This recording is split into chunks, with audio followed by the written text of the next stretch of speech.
Cella System, Superstation, Orbit of Celia, mid-2670. War Chief General Tlac. As Tlac ordered, Junior and Senior Chief alike rushed to their duties to quell the sudden Terran advance. Many still kept their minds sane, knowing that they held numerical advantage, but even he could see that many were on the verge of breaking under the pressure. So, he thought it, his responsibility to reinforce their home field advantage. "My fellow chiefs," he began, "keep your wits about you.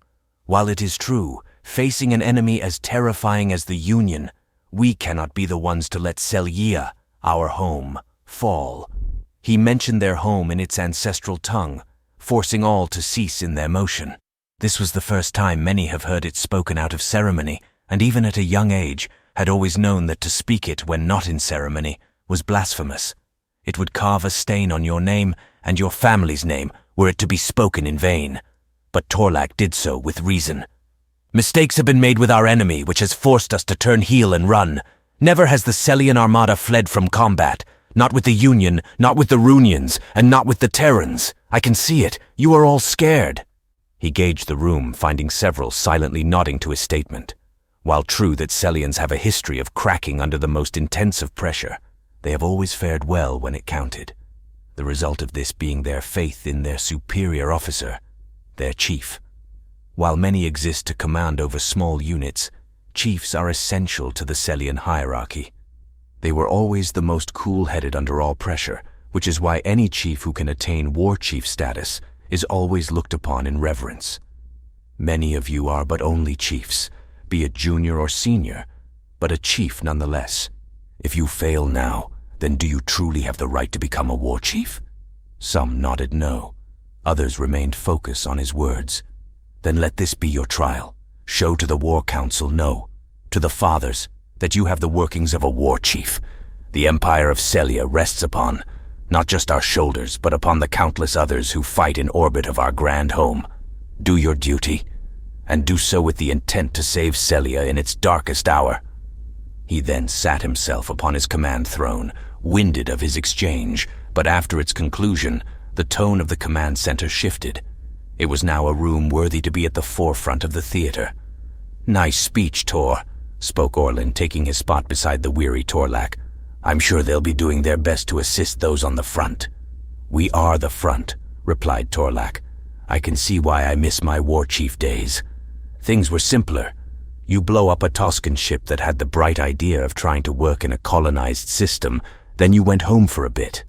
But as a captain or commander, forget having a life beyond a ship." Orlin laughed. "I can see why you turned down the promotion so much. Must be the wife then. With a beauty like her, even I would turn down the promotions. But alas," he motioned to his wrapped chief commander's scarf, "my wife sees little of me. But let me tell you, when I return home, well, let's just say we always have another on the way." His description intrigued Tlac, prompting him to ask, "How many would that make then?" Tlaac's eyes widened when Orlin began counting after the first hand. "I think we're on our 10th, or is it 11? The latest is supposed to be twins, so I can only guess." "Have you thought of names yet, and where does she stay?" questioned Tlac. "We have, Alamor and Reska. Those are what the missus chose, and she's staying with her parents on Yaren, in the Rella system. Beautiful place, but damn near cost me an arm and a leg every time she goes shopping." Tlaac's face melted at how Orlin spoke of his family, with not a care in the world, as if they weren't already in the thick of it, but he didn't mind. It did well to reset his mind on what mattered. Of course, his expression soured when Orlin changed the topic to his family. "So, you and Aleska, are you two settling for only the two? How are they doing?" Tlac struggled to find the words, but settled on telling him as much of the truth as possible in light of his most recent visit. "They are well. Last I saw them. Torlin turns 5 at the end of the month, and Elisa recently turned 9, and," he turned closer to his friend, "we might be having another on the way." Orlin shared his excitement at his revelation, but saw how quickly his face turned distraught after the mention. "But I had tried to visit them before you summoned me here. She had left a note saying that they were headed to a bunker with the guards that the council offered for her protection. Needless to say, they were not home when I arrived, replied Tlac, a look of worry present on his face. Guards? Why would a chief general's spouse need guards on Sela, no less? Orlin speculated. I don't know, Tlac replied, but the War Council was adamant I have some. Orlin grumbled at the statement, knowing that questioning their motives was akin to treason, as disregarding their spoken word was akin to shaming the fathers of Celia themselves. I'll make sure we keep an eye out for them, Tor. His friend acknowledged the assist, knowing well that it was done out of consolation, or to at least turn his mind away from the worry. After all, a war of the ages fought beyond their hull. When Tlac had returned to the holographic display before him, he found it to be near flooded with friendly icons. As he saw it, friendly forces were easily treading on the Terran perimeter with the sudden influx of fighter support. Even with their superior firepower, their lines were faltering. How are the bombers faring against the enemy, Orlin? Inquired the Chief General. With the help of the fighters, they have been able to severely cripple a Terran warship that was holding much of our forces at bay. They can still fire, but we have been able to damage most of their cannons, replied Orlin as he continuously scoured his station for constant updates of the battlefield. His position was used as an intermediary between the larger contingent of forces and fed them to Tlac in quick and digestible bits of information for an appropriate decision that could very well cost the lives of fellow Celians. Keep bombarding them. Their ammo should run short and their shields are sure to give. I doubt they can hit anything small with those cannons. The battle continued like an elephant trying to fend off a horde of locusts. The smaller fighters swarmed the enemy ships, diverting resources for the enemy's targeting, while the heavier craft fired their payload into the hull of the enemy. The shields lasted for some time, but when hit with a mix of capital ship deck cannons, bombers, and the constant bombardment of smaller ordnance, their shields faltered, allowing for a more decisive strike on the enemy. As Orlin reported, it was a ship whose size was on par of their heavier combat ships. Surrounding it were smaller ships, a size or two larger than their heaviest fighter, on par with their corvettes. They acted as a shield for the larger ships, counteracting against missiles and smaller fighters, while the larger ship fired its broadside cannons against the Celian ships of a smaller scale. From what he saw, one of their heavy ships could waste near 4 of his own of the same size. For him, it was madness, and the enemy had several who could finish a small system by themselves. The enemy in the Wester sector has ceased firing from its cannons. They're turning from the battle, reported Orlin. It was another heavy frigate-sized ship that also had with it a contingent of smaller escorts, but on his display saw that they were heading toward the center cluster of ships, while many of the escorts remained, effectively leaving them for dead, since they lost the protection of their guardian. Tlac felt a sense of triumph over the enemy, as one of their lines fell to the renewed Celian onslaught. Erase the ships that remained and begin sending ships through the broken flank. Before he could continue, a junior chief from further down the rows of computers called out urgently to him, silencing the room with his call. Chief General, the enemy ships. They're on a collision course with Chief Commander Hyan, replied a senior chief. Put me through to him now, commanded Tlac. This was a new tactic from the Terrans he had not seen from them. They always had the upper hand in battles thus far, but he had not seen them when they were on the back pedal. When the call finally answered, Tlac was met with an aged man with dark purple skin and black markings. His hair was beginning to gray from his once luster black, and wore a headdress from an age older than himself. What news do you bring, Chief General? The aged Celian spoke. Those ships, fire on them now! Tlac screamed to the monitor, only prompting confusion from the experienced commander. What brings this on, young one? Clearly it is a suicide charge, perhaps one made from the retreat of their large guardian. See, they even deployed life pods. The call with the commander ended abruptly, leaving only static before an overlay with signal lost was displayed in the center of the monitor. On a separate monitor, the view was shifted from simple geometry to one filled with color and even sound. What they had seen made all those present lose a partition of their sanity if the loss of their voice wasn't enough. It was a series of large explosions, or at least what he thought were explosions, and among the debris of his ships were the enemy escorts, still battered, with many lost during the charge, but still present amidst his slain comrades. Anger arose in Tlac, as it did in Orlin, while the remainder of the command center stood stupefied at the sudden loss of a prominent fleet. He then turned his attention to a small cluster of the heavy-sized frigates that sat in between the central cluster and the battlefield it had fled. He ordered a magnification of the center-most ship in the cluster of 3. Its size was just a bigger than the 2 that flanked it, but the scans revealed that it was indeed the same ship that fled. When focus was rendered on the ship, its name became apparent, sharing the same likeness in ship names to the other Terran ships he had known thus far. "The graceful wrath, huh?" he muttered. "Heh, how can one be graceful in their wrath against a foe?" He mulled over the meaning of its name, which seemed antithetical as a whole. From what he could gather, the graceful wrath turned tail to feign retreat, and after regrouping with 2 small ships of similar design, rained fire on Chief Commander Hayen and his forces. "Those blasted cannons!" he said in defeat. The technology was foreign to him, even after already going against them before, if he could even say that he saw it. From what he remembered, during his conquest of Draxus, his fleet was attacked from above, with many of his ships falling victim to a single shot. The larger ships fell prey to large concentrations of shots from the mysterious weapon that seemed to plague all Terran ships. When he noticed the looks of his juniors before him, he gathered himself, issuing another set of orders, mainly to keep their minds off the sudden turn of events. "Quick, send fighters to Hayen's old position. Finish off that flank." I doubt the enemy would waste a shot of their main cannon against an opponent a fraction of the size, and he was right. They didn't fire. Instead, the only opposition the incoming fighters faced were the automated point defense system that did little to mitigate their advance.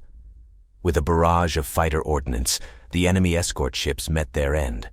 Shallow calls of celebration were made, knowing well that they lost more than the enemy did at that moment. But for Tlac, he found success elsewhere, that being with the attack on their far eastern flank against the traitor, Yorla. A great deal of fighters began swarming the traitorous group, but many were held back from the destructive capability of the Terran vessels. Missiles were launched, with thin trails of smoke that followed, crashing into his fighters.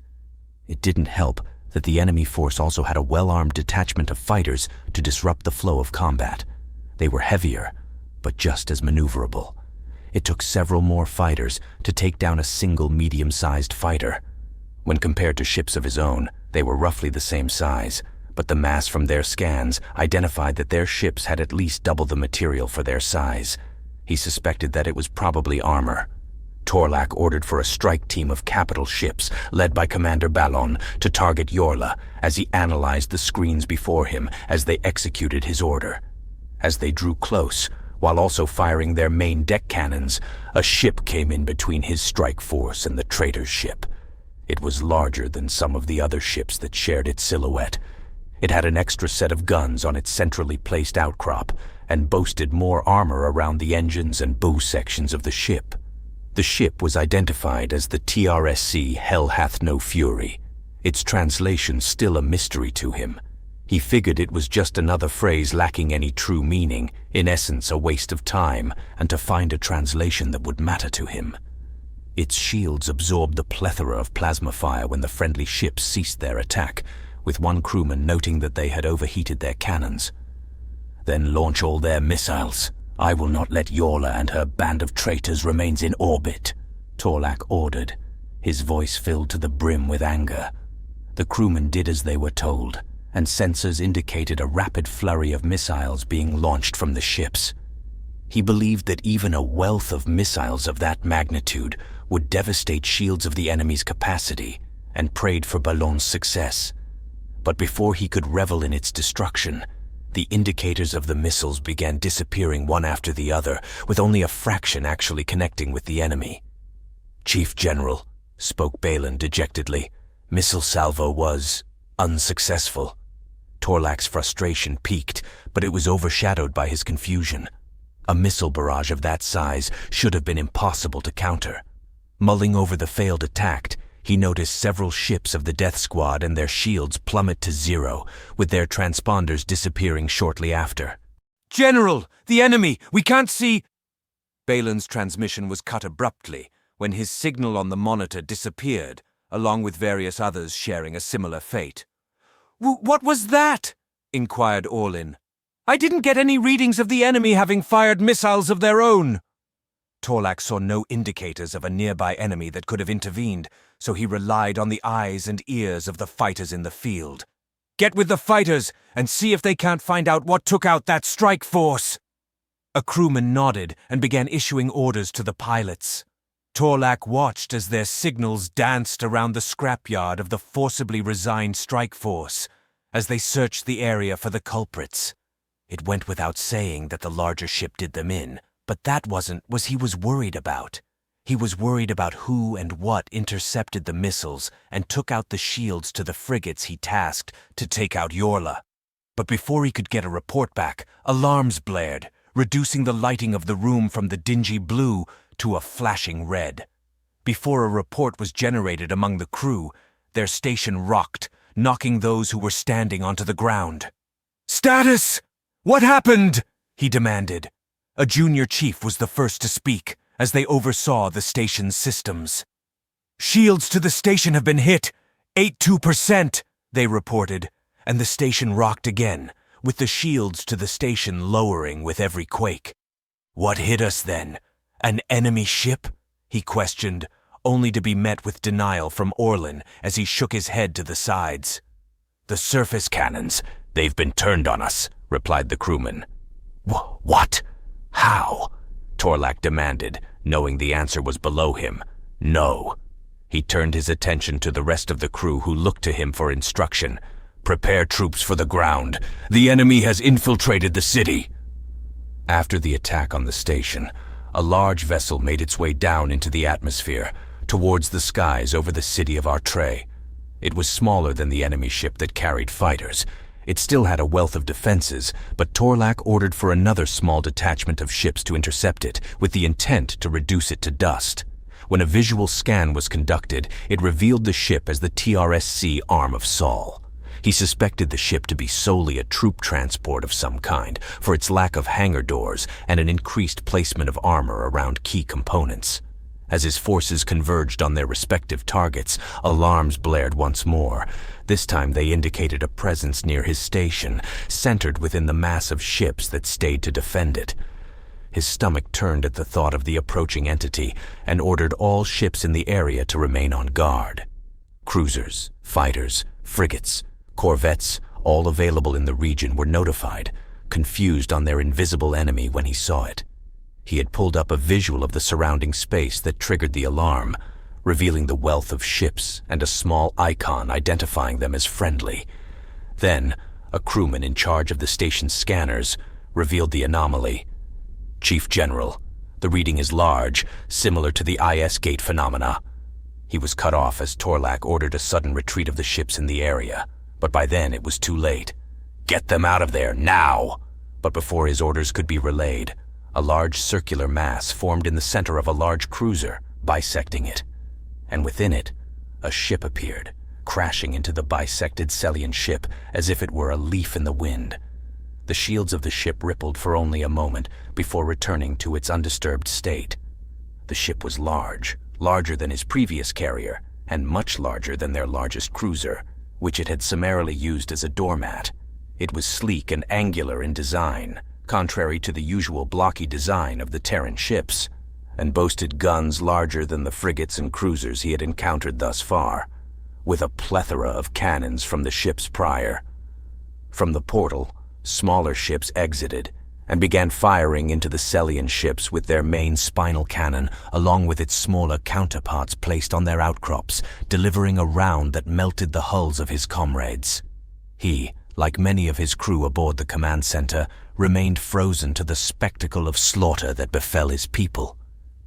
But before he could issue orders, the firing from the enemy stopped, and a hail came through, originating from the large enemy ship. The voice was disembodied and filled with hate at every tone it spoke. Attention, humanity's aggressor. I am Morrigan, artificial intelligence of the TRSC battlecruiser, the Phantom Queen. I am here to issue an ultimatum by order of my commanding officer. Stand down and survive, or be forgotten. I heavily urge you to fire, but should you surrender, I can guarantee you will keep your lives. Now choose. The message rocked him to his core, as could also be seen in the other officers. Many had already fallen to their knees in prayer, and others stood motionless, with their complexion as pale as a ghost. Orlin, too, remained silent at the appearance of the enemy, his eyes wide in fear. Tlac knew what this spelled for his people, at least what he thought it would spell for them. Before he could reply, the voice spoke once more, demanding all those present to submit. Please note, all Celian vessel engaging in combat will be promptly eliminated. Then, if there is no issue, I shall take your silence as consent. Prepare to be boarded, Chief General Tlac.